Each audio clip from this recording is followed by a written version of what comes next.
क्या देश में दोबारा बैलेट पेपर से चुनाव होने चाहिए? इस बात को लेकर सुप्रीम कोर्ट में एक याचिका दायर की गई कि देश में दोबारा बैलेट पेपर से चुनाव शुरू हो जाने चाहिए।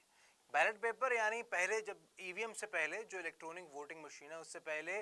बैलेट पेपर पर चुनाव होते थे। यानी अगर आपने वोट डालना है, एक पेपर होता था, साथ में एक पेन होता था। उस पेपर पर अलग अलग जो पार्टीज उस वक्त इलेक्शन में खड़ी उतरती थी उनके चुनाव चिन्ह बने होते थे और बैलेट पेपर पर एक खाली जगह हस्ताक्षर करने के लिए, साइन करने के लिए या टिक मार्क करने के लिए एक जगह होती थी। इस बैलेट पेपर का इस्तेमाल होता था फिर वोटों की गिनती में, यानी एक बैलेट पेपर यानी एक वोट। जब भारत में इलेक्ट्रॉनिक वोटिंग मशीन आई यानी जब ईवीएम्स आए तो ये बात उठने लगी कि इससे एक तरीके से पारदर्शिता आएगी, ट्रांसपेरेंसी आएगी और जो पॉलिटिकल पार्टीज या फिर जो ग्रुप्स बैलेट पेपर में धोखाधड़ी कर सकते थे या करते थे उनके लिए ईवीएम एक मुंह पर तमाचा है कि क्योंकि ईवीएम एक इलेक्ट्रॉनिक मशीन है, आप उसके अंदर कोई छेड़छाड़ नहीं कर सकते, उसकी चीज़ें आप ख़राब नहीं कर सकते। जैसे पाकिस्तान में अभी जब इलेक्शंस हुए प्रधानमंत्री के लिए तब बहुत जगह पर ऐसा हुआ कि जहाँ जहाँ जहाँ भी बैलेट पेपर इस्तेमाल किए गए थे वहाँ पर कुछ लोगों के द्वारा बैलेट पेपर के जो पूरी पूरी ट्रंक्स थे वो ट्रंक्स लूट लिए गए, उन ट्रंक्स को आग लगा दी गई ताकि उन कागजों की या उन वोट से गिनती ना हो सके। सुप्रीम कोर्ट में, हिंदुस्तान के सुप्रीम कोर्ट में भी यह फैसला गया जिसमें यह कहा गया कि भाई साहब दोबारा बैलेट पेपर से वोटिंग की जा सकती है क्या, कि दोबारा हम फिर से बैलेट पेपर का इस्तेमाल करें वोटिंग के लिए। तो सुप्रीम कोर्ट ने इस मांग को तो खारिज कर दिया, लेकिन इसके साथ एक और मांग भी थी कि जब ईवीएम पर वोट डाला जाता है, जब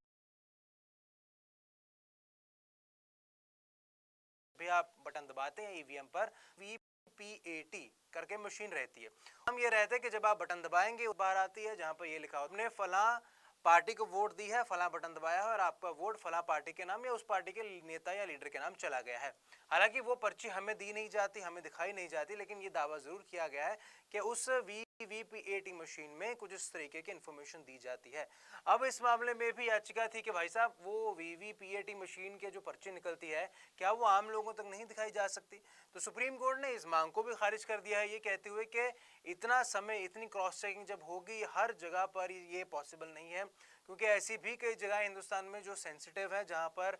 नक्सल लोग है, नक्सलवाद का वहां पर बोलबाला बोलता है, इसलिए दोबारा क्रॉस चेकिंग करना ऐसे वोट्स की संभव नहीं है। तो इन मामलों पर सुप्रीम कोर्ट ने अपनी सुनवाई दे दी है कि भाई साहब दोबारा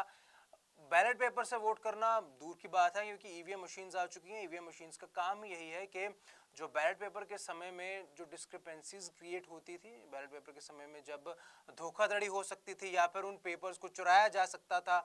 बदला जा सकता था, वो चीज़ हटाने के लिए ईवीएम्स आए। और अब ईवीएम पर भी सवाल उठने लगे हैं। कुछ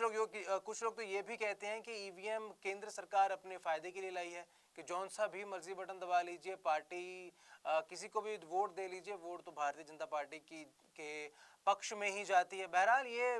सिर्फ बहकाने वाली बात है, क्योंकि अगर हम एक लोकतंत्र देश का हिस्सा हैं, हम सबको अपनी बात कहने की आज़ादी है, तो हाँ, आज़ादी उन लोगों की भी है जो केंद्र के या किसी भी सरकार के खिलाफ बोलते हैं, लेकिन उस आज़ादी के साथ साथ आपको ये बात भी ध्यान में रखनी है कि